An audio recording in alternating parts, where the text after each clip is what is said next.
मिश्रा और स्वागत है आपका हमारे चैनल में। हिमाचल प्रदेश में कांग्रेस की सरकार है। शुरुआत में मुख्यमंत्री कौन होगा इसे लेकर रात देखने के लिए मिली। उसके बाद जब मुख्यमंत्री सुखविंदर सिंह सुक्खू को बना दिया गया तो एक महीने तक मंत्रिमंडल विस्तार नहीं देखने के लिए मिला। जब विपक्ष ने सवाल उठाए तो मंत्रिमंडल विस्तार भी किया गया, जिसमें 2 से 3 सीटें जो है खाली रख दी गई। अब ऐसे में मंत्रिमंडल विस्तार से ठीक पहले हिमाचल प्रदेश के मुख्यमंत्री ने हिमाचल की जनता को एक बड़ा तोहफा दिया। तोहफा क्या था? 3 रुपए इन्होंने वैट जो है डीजल पे बढ़ा दिए, यानी आते ही डीजल को महंगा कर दिया। और इसके बाद अब आलोचना भी होने लगी। बीजेपी ने भी जमकर जो है निशाना साधा। बीजेपी ने सवाल खड़े किए कि आखिर ये कांग्रेस का कौन सा तोहफा है? बड़े बड़े वादे किए और अब आते ही जनता को ये महंगाई की मार झेलनी पड़ रही है। महंगाई पर बड़े बड़े प्रवचन जो है इनके तरफ से सुनने के लिए मिलते हैं। कभी राहुल गांधी कहते हैं महंगाई से किसानों को मार रहे हैं और उनकी ही सरकार में आते ही 3 रुपए डीजल पे वैट बढ़ा दिया गया। अब इन सभी आलोचनाओं के बीच सुखविंदर सिंह सुक्खू यानी हिमाचल प्रदेश के मुख्यमंत्री ने सफाई दी है, और सफाई भी ऐसी दी है जिसे आपको सुनना चाहिए। उन्होंने सफाई में ये कहा है कि उन्होंने जो 3 रुपए डीजल पे बढ़ाए हैं वैट, उसके लिए पिछली बीजेपी सरकार जिम्मेदार है। यानी अपनी सफाई में इस महंगाई का जो ठिकरा है वो भी उन्होंने बीजेपी के सिर फोड़ा है। उन्होंने ये कहा है कि पिछली सरकार ने झूठे वादे किए थे, पिछली सरकार की नाकामयाबी की वजह से हमें जो है डीजल को महंगा करना पड़ा। आखिर क्या कहा है हिमाचल प्रदेश के मुख्यमंत्री ने, विस्तार से जान लेते हैं।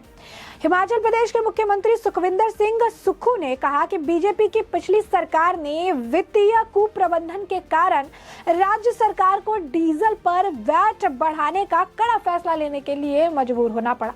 बता दें, हिमाचल प्रदेश सरकार ने डीजल पर मूल्य वर्धित कर यानी वैट को पूर्ण 4.40 रुपए से बढ़ाकर 7.40 रुपए कर दिया। सुक्खू ने कहा कि डीजल पर वैट मामूली वृद्धि का निर्णय राजस्व उत्पन्न करने के लिए किया गया, क्योंकि राज्य सरकार को भारतीय जनता पार्टी की पिछली सरकार से 75,000 करोड़ रुपए का वित्तीय बोझ विरासत में मिला है।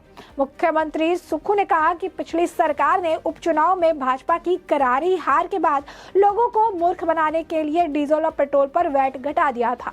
पूर्व मुख्यमंत्री जयराम ठाकुर ने सरकार पर निशाना साधते हुए उन्होंने कहा कि डीजल पर वैट बढ़ाने से माल ढुलाई शुल्क में वृद्धि हुई है। उन्होंने कहा कि इससे किसानों पर अतिरिक्त बोझ पड़ेगा। नेता प्रतिपक्ष ठाकुर ने कहा कि डीजल अब जो है 86 रुपए प्रति लीटर होगा। पलटवार करते हुए सुक्खू ने कहा कि ठाकुर नीत पिछली सरकार ने सत्ता में बने रहने के लिए झूठे और बड़े वादे करके जो है बड़े उन्होंने दावे किए, और ये दावे जो है आज के वक्त में बुरी तरह से धराशायी हो चुके हैं।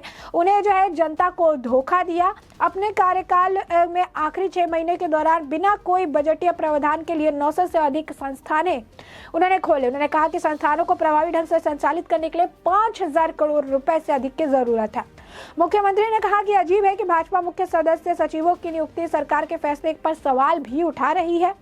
कैबिनेट मंत्री चंद्र कुमार और रोहित ठाकुर ने भी मुख्य संसदीय सचिवों की नियुक्तियों पर सवाल उठाए जाने और मंत्रिमंडल में कांगड़ा जिले के हितों की कथित तौर पर अनदेखी के संबंध में ठाकुर के बयान का भी खंडन किया था। अब ध्यान देने वाली बात यह है कि जब बीजेपी की सरकार थी हिमाचल में, तब इस तरीके से कुछ देखने के लिए नहीं मिला था। साफ तौर पर सुचारू ढंग से चीज़ें चल रही थी, लेकिन जैसा कि हमने आपको चुनाव जब वोटिंग की गिनती हो रही थी उस दौरान भी हमने आपको बताया कि पहाड़ों का एक आप कह सकते हैं कि एक तरह से एक सीक्वेंस ही रहा है। एक रहा है कि कभी भी एक सरकार वहाँ रिपीट नहीं करती, हर बार जो है वहाँ सरकार बदल जाती है, यानी परंपरा रही है।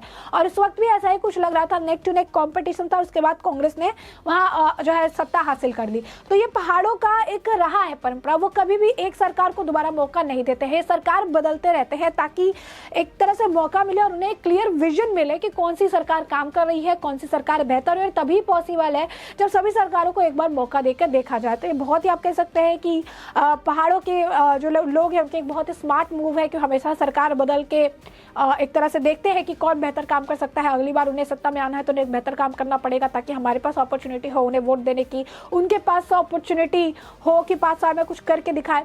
तो इस हिसाब से ये मेंटालिटी के साथ यहाँ पर जो है सत्ता चलती है, सरकार चलती है। तो आने के बाद काफी ज्यादा कंफ्यूजन था। काफी आप कह सकते हैं कि कांग्रेस के वरिष्ठ जो हिमाचल प्रदेश के नेता थे वो जो हिमाचल प्रदेश के पूर्व मुख्यमंत्री से भी मिलने गए, कई सारे नाम भी सामने आए थे, काफी कुछ उथल पुथल देखने के लिए मिली थी। सत्ता में आने के बावजूद 1 महीने तक पूरे कंफ्यूजन का दौर चला था। 1 महीने तक ये किसे मंत्री पद दिया जाए ये डिसाइड नहीं हो पा रहा था।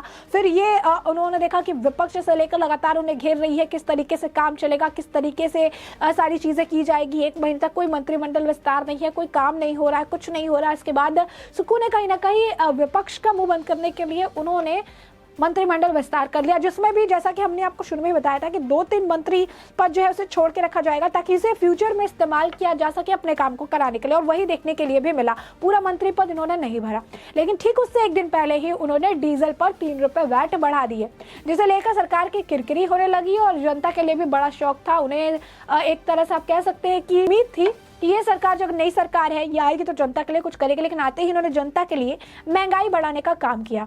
जब इस पर सवाल खड़े होने लगे 1-2 दिन शांति बनी रही, लेकिन इसके बाद अब आप देख सकते हैं कि अब इनकी तरफ से सफाई आई है और सफाई में ये सारा दोष जो है वो भाजपा पर मढ़ रहे हैं।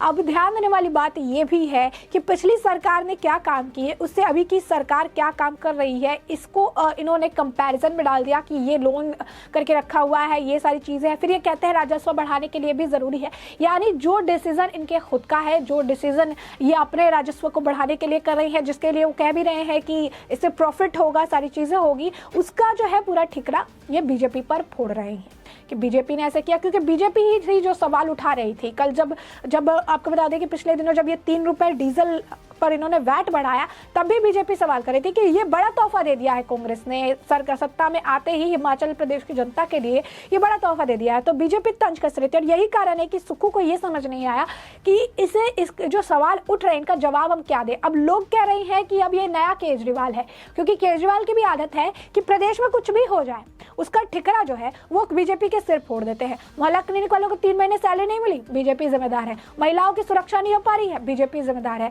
सड़कें में दरार है, बीजेपी जिम्मेदार है। हमारा काम ठीक से नहीं हो रहा है, बीजेपी जिम्मेदार है। तो घूम फिर के जो चीज है, गुजरात में हम हार गए, बीजेपी जिम्मेदार है। तो एक तरह से उनका एक माइंडसेट रहता है कि कुछ भी हो घुमा फिरा कर ये सारी चीजें बीजेपी पर ले आते हैं। और अब कांग्रेस ने भी आप कहिए कि कॉपी करना आम आदमी पार्टी को शुरू कर दिया है। अब कांग्रेस भी उसी तरीके की बोली बोलने लगी है और सुक्खू ने तो मानिए कि केजरीवाल की जो एसेंस है उसे ही अब उन्होंने अपने में ढाल लिया है। और ये हम नहीं कह रहे हैं, ये जो है जनता कह रहे हैं, मजाक बना रहे हैं, मीम बना रहे हैं कि सुखविंदर सिंह सुक्खू दूसरे केजरीवाल नजर आ रहे हैं। यानी एक केजरीवाल थे ही, अब ये दूसरे केजरीवाल का वर्जन नजर आ रहे हैं। उसके बाद एक और व्यक्ति हैं, उन्होंने सरजीत यादव है, उन्होंने लिखा है कि आप चिंता मत करिए, बहुत जल्दी ये भी देखने के लिए मिलेगा कि ये जो है केंद्र की बीजेपी सरकार पर भी ओपीएस नॉन इम्प्लीमेंट का जो ठिकरा है वो फोड़ देंगे। वो पैसे ही नहीं दे रहे हैं, मैं कैसे इम्प्लीमेंट करूं, और ये एंटी ओपीएस है। तो ये इस तरीके के ट्वीट जो है देखने के लिए मिल रहे हैं। कुछ लोग कह रहे हैं कि ये तो कॉमेडी चल रही है और वो भी हिमाचल प्रदेश सरकार की, तो लोग इसे कॉमेडी बता रहे हैं, हंस रहे हैं। कुछ लोग कांग्रेस के साथ लाफ इमोजी लगा रहे हैं। तो साफ तौर पर सुक्खू के इस बयान के बाद कांग्रेस की तो किरकिरी हो रही है और कहीं ना कहीं जनता भी उनके इस बयान से सेटिस्फाइड नहीं है, क्योंकि जो फैसला उनका खुद का था उसका ठिकरा पिछली सरकार पर फोड़ने का कोई जो है मतलब नहीं है। तो अगेन जैसे आप देख सकते हैं, जैसे बताते हैं कि केजरीवाल के कई सारे बयानों से लॉजिक गायब होता है, उसी तरीके से अब कांग्रेस के भी जहाँ पर सत्ता में है लोग और वहाँ पर भी उनका जो बयान है उससे लॉजिक गायब है। तो ऐसे में हमने आपको पूरा मामला बड़े विस्तार से बताया कि पूरा मामला क्या है, और अब इस पूरे मामले पर आपकी भी जो राय हो कमेंट सेक्शन में कमेंट करके जरूर साझा करें। धन्यवाद।